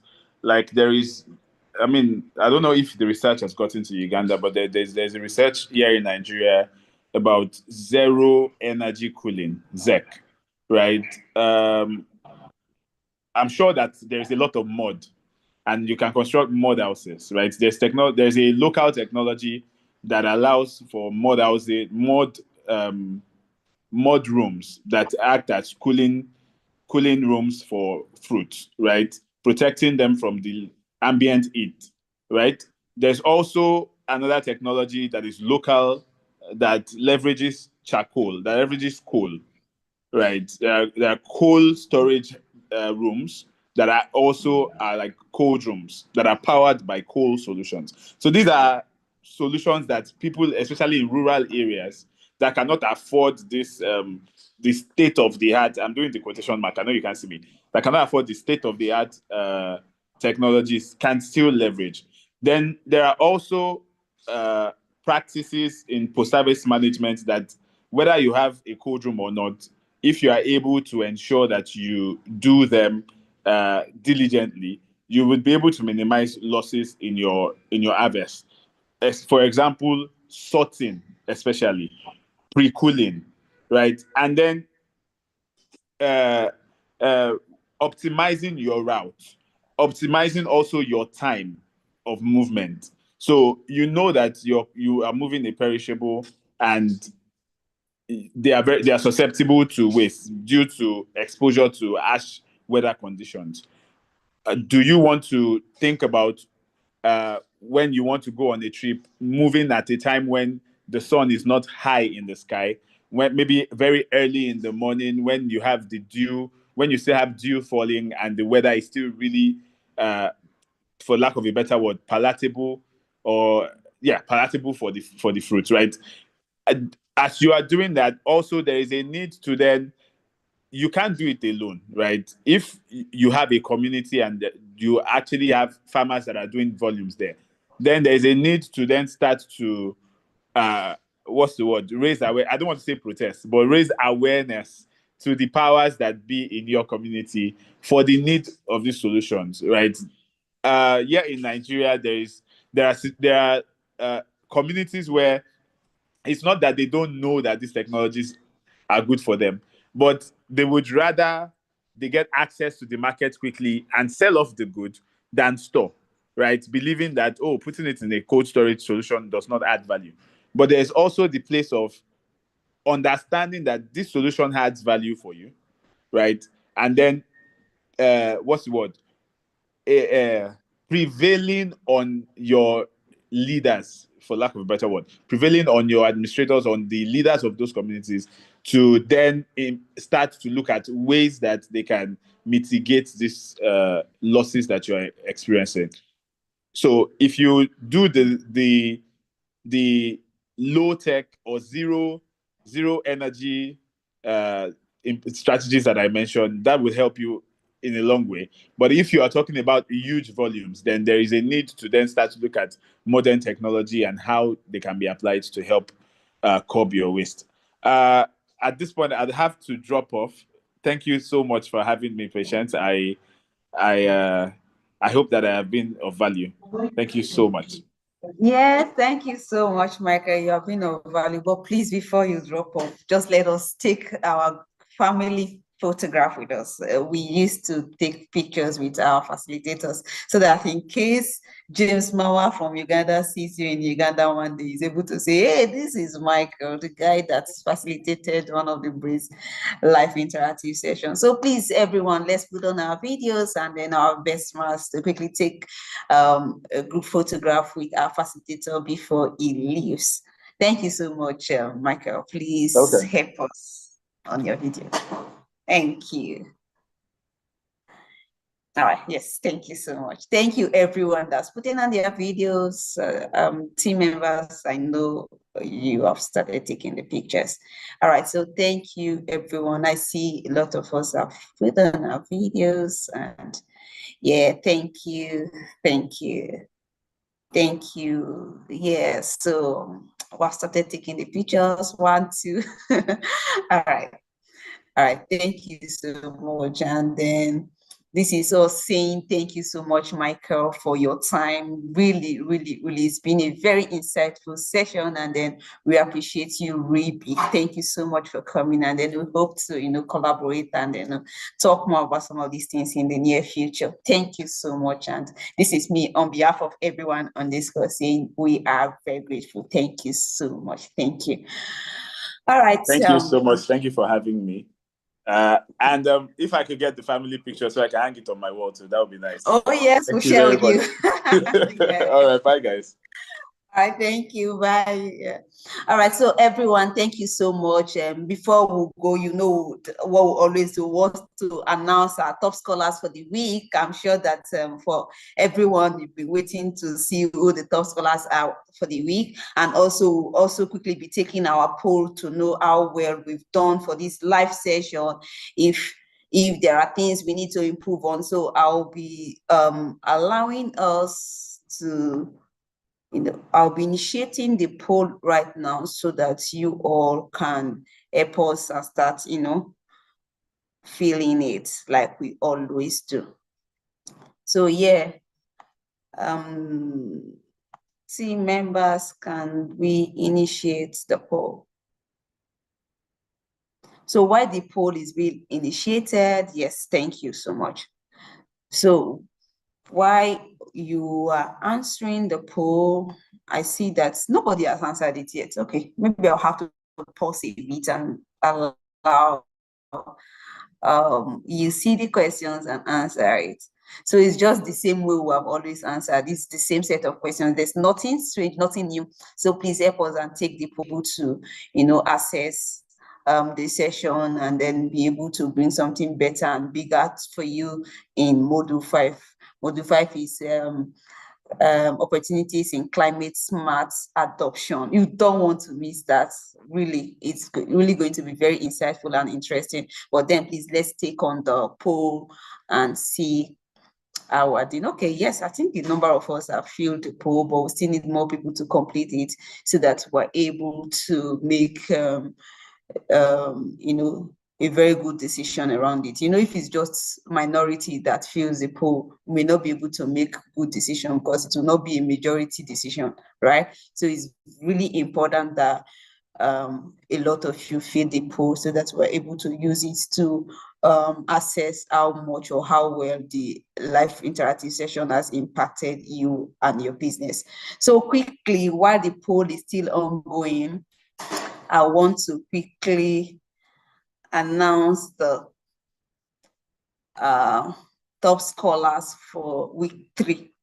So last week we announced the top scholars for week 2, and then this is the top scholars for week 3. So for week 3, we have a number of top scholars from, in fact, a lot of Nigerians are top scholars this week. I just wish next week we have more people from other countries being top scholars. So let's celebrate these guys in the comment section, because you never can tell. You will be the top scholar next week, and if you don't clap now, nobody will clap for you when it's your time. So in no particular order, I'll just call their names and then let's just celebrate them in the comment section. Let's use our best emojis and, you know, clap and all of that. So the first this list is Idris Abdullahi from Nigeria. We have Alice Awolesipen from Kenya. We have Songelaye Msonsa from Tanzania. We have Cosmos Ate from Nigeria. Jobita Ochieng Brian from Kenya. We have Olua Ernest Eze from Nigeria. We have Adebayo Fajimi from Nigeria. Limpo Ndunga from Zambia, sorry. We have Emmanuel Mangomero from Malawi. Victory Jasper, Nigeria. Michael Wimali from Kenya. Zanana Teso from Nigeria. Umar Abdullahi from Nigeria. Ifeanyi Chikamso from Nigeria. Abdullahi, oh, sorry, please.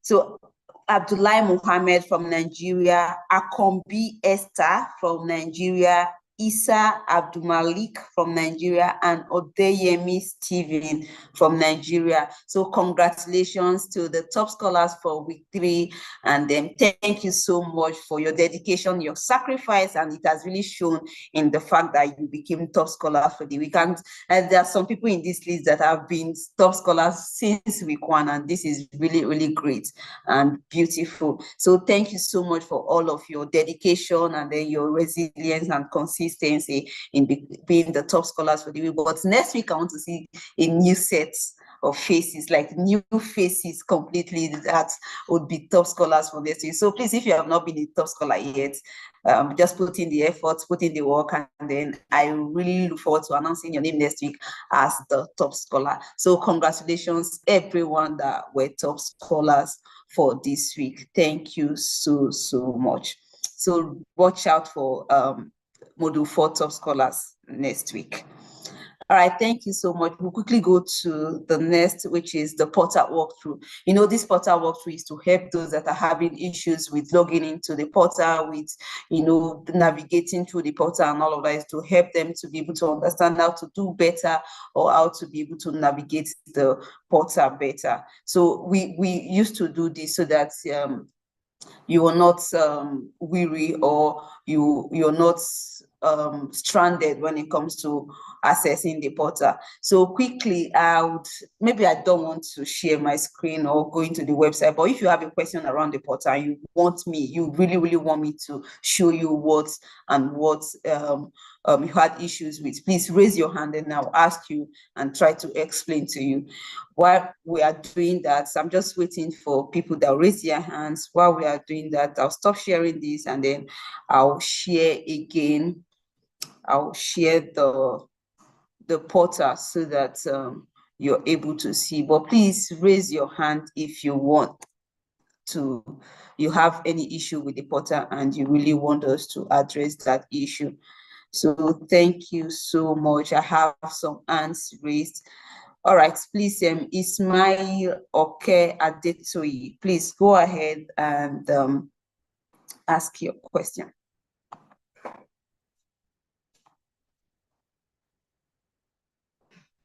All right, Ismail, I'm asking you to unmute and ask, please. Okay, thank you very much. Once again, good evening. I want to ask a question with regards to the top scholars selection. Can we hear me? Yes, please, go ahead. Okay. How do you select the top scholars? What are the parameters? What are the things that one will have to,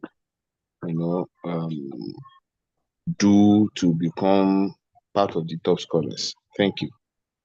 All right, so we always shared this in the platform, even during the onboarding, we actually talked about it. So to become a top scholar is actually very simple.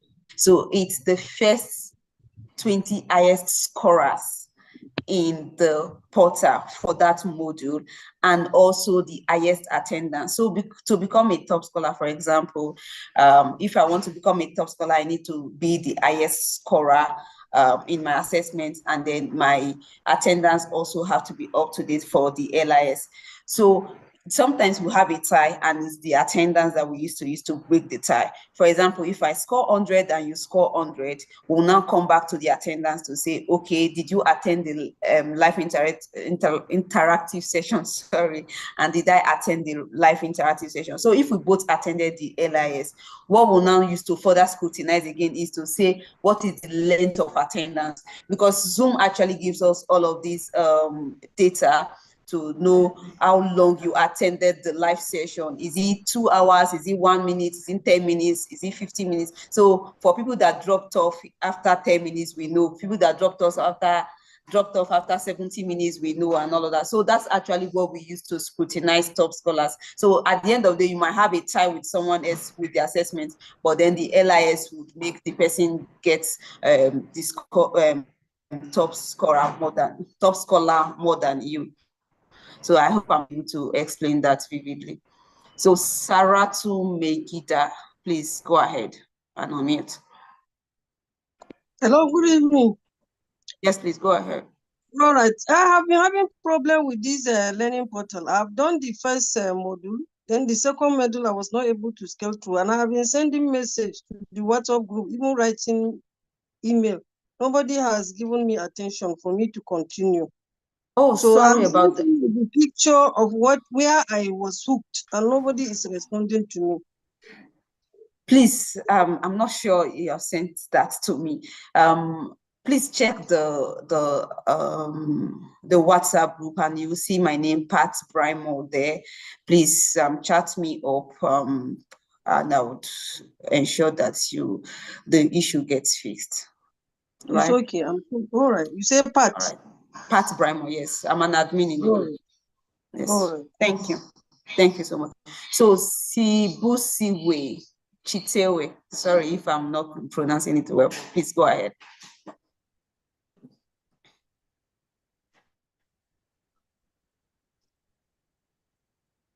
I'm asking you to unmute and go ahead, Chitewe. Okay, can you hear me now? Yes, please, I can. Yes, good evening, everyone. Thank you so much. My first challenge is that I'm not on the WhatsApp group. Secondly, okay, I'm having challenges accessing the learning portal. Is there an application that I can download that I can use to access? Because each time I have to do Google, then search for Brace, then get to the login portal. So it takes a long time, and once I'm on it and I come out, it doesn't give me access again. So I really don't know what the issue is. That's why I'm a bit behind with my modules. Okay, so but have you been getting all our emails that we've been sending? The only emails I'm getting from you is the prompt email for a live session. Anything else I'm not getting. Okay, so are you sending any recordings for the session? So yes, please. So when we send I haven't been getting reminder emails, let me just explain. Someone will send the reminder emails for the sessions and all of that. There's the portal link is there with it.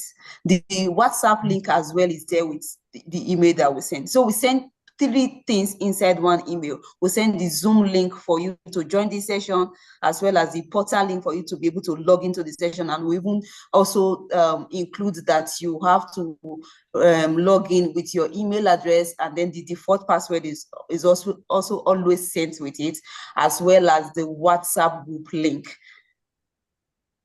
Okay, so I please, will you might have to I'll check make a that follow email up, again. but the only link that I have seen is for the Zoom. The other links I haven't gotten, so Please, it's together with make it. a Please follow check. up. Please Yes, I will check definitely do that email where you got the link for the Zoom. The other links are there, please. So Okay, in I'll case do you're that. not seeing it, you can send us an email via the Brace email, and then we'll answer you. brace@afcorg. That's the email address. You can send us an email and we'll answer you. Since you are not in the WhatsApp group, I cannot say you should reach out to me via WhatsApp, right? Okay. So, but all the links are in that email. All right, please, James Mawa, please go ahead. Okay. Yes. Virtually, my questions have been asked by the previous people who have been inquiring. Mine is, I think I had a confusion. I didn't know that in the email you send us daily passwords. So I thought I would create my own password and be logging in anytime. But then, since we started the training, up to today, I've not been able to successfully log in, mainly because I didn't understand. I'm supposed to use the daily sent for, a password. So maybe I'll try again. Okay. So the daily password that we send regularly is just a reminder of the previous one. So if you check all the emails, all the passwords are the same. So it's just to remind you that, if you have not logged into the portal, this is the details, this is the login details and all that. That's why we always send that email and send the password alongside it, because we want you to be reminded, right? So that's what it is. So if you're also in the WhatsApp platform, you can reach us. Right. Now I get it clear, because my confusion was that maybe I needed to set my own password, which I tried and didn't work out. So since then I couldn't try again. But now from this point I will be among the top scorers, I think. Oh yeah. I'm looking forward to having you as a top scholar. All right, thank you. Thank you so much. All right, Abdulakim Sarman, please go ahead.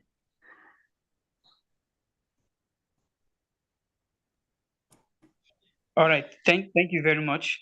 The question I want to quickly ask is that the attendance you normally take for the live interactive session. I've been in the live interactive session for like four times now, completely. So I don't know, though you've explained how you take the attendance, but let me just quickly say this. For the top scholars, people who people who fill in the questions and get their score point on one setting. For example, some people have to retake it maybe like 2-3 times. Does it count in your criteria for selecting top scorers? Because I was feeling like those people who take the question once and they get to the top once, are they the ones you select, or it doesn't matter how many times you take the test? Thank you. I hope you understand. Okay, yes, I do understand. So if the system automatically captures people that takes the test the first time, and then they have the top IS scores and all of that. So if you are taking the score again and again, it means that someone had taken it once and got it. I don't know whether you understand this thing. So the system automatically takes people that, got the scores the first time. For example, if I take the assessment the first time and I score a 100 or a 90, and then someone else takes the assessment the first time and scores 60, the person cannot be the top scholar, even though the person goes back to take this assessment and scores 90 again. It has already been captured for the person that has 90. All right, so thank you so much. Abdul Samad, I think I have one last hand. Abdul Samad, please go ahead.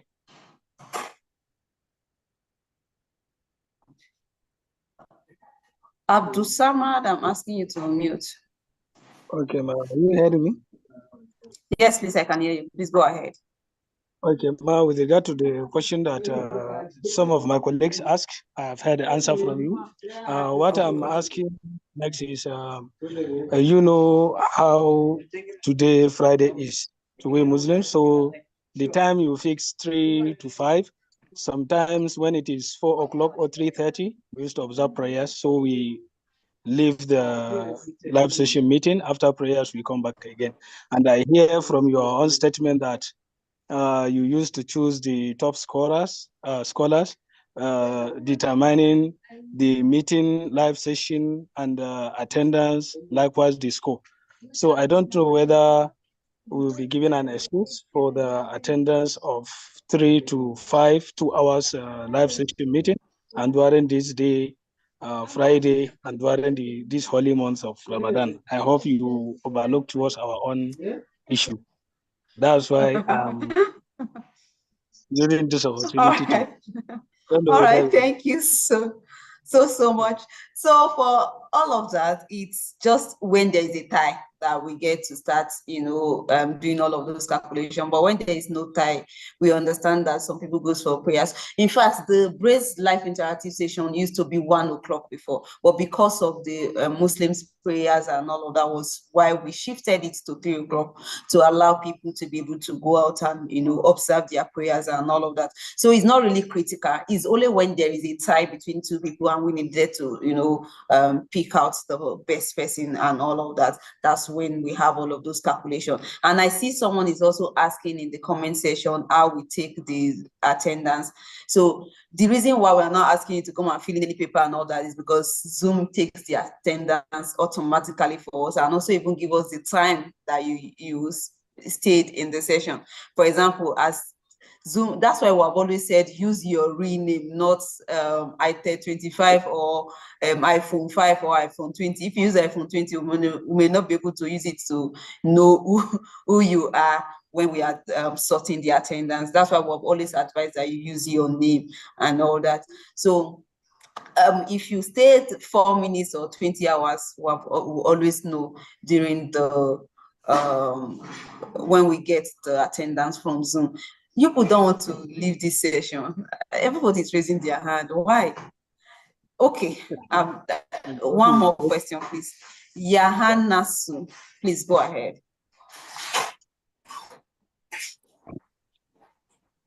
Yes, good afternoon, everybody. Good afternoon, ma'am. Good afternoon. Yes, mine is just to appreciate Brace. It has been a wonderful session all through. Although sometimes, as just that my Muslim brother talked about, we do leave and go for prayers. I don't know. Since you said you make adjustment from 1, I think it's good that you still look into it, maybe taking it 2 to 4. Then all Muslims are very free. But it's a good one. It's a very educative session. We've learned a lot. I'm doing my PhD in agricultural economics under dry land. But to tell you that there is a lot of information that I had from this, session, that even as a student, some of the things I learned from the school, I am getting familiar and getting much information here at the Brace platform. In addition, from our place where I live, like Kano, I think it's good if we that are trained here, we can reach out to the rural areas, because I had one of the Brace participants talking about the issue of reaching to the hinterlands.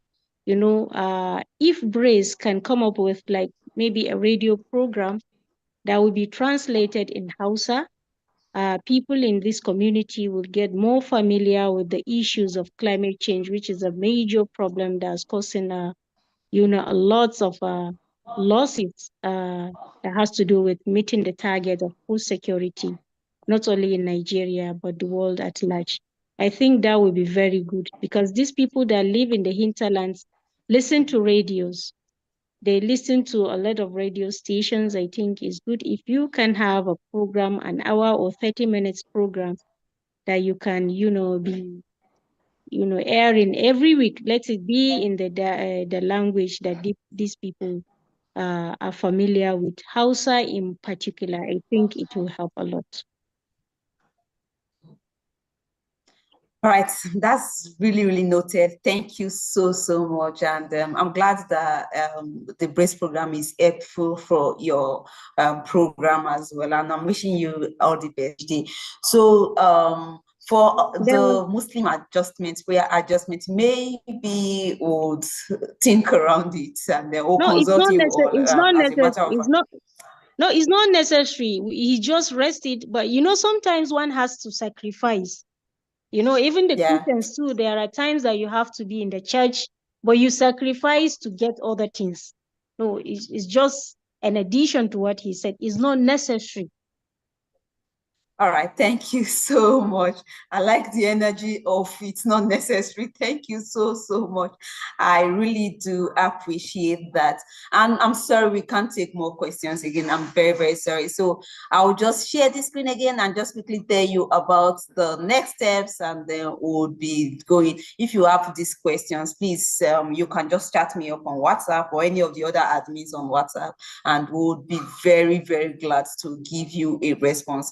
Well, for now, we cannot take more questions because we are really behind schedule. So for next steps, please complete your courses. It's actually very important. So for some of you that have not started at all, please start and complete your courses, and then join the WhatsApp platform with the link that we'll always be sending to you via your email. Please join the WhatsApp group so that you can be getting other information, and also share your learnings on the social media, tag us, and then we'll be very glad to share your learnings, as well as ensure also that you participate in the next live interactive session that is coming up next Friday on the 4th of April.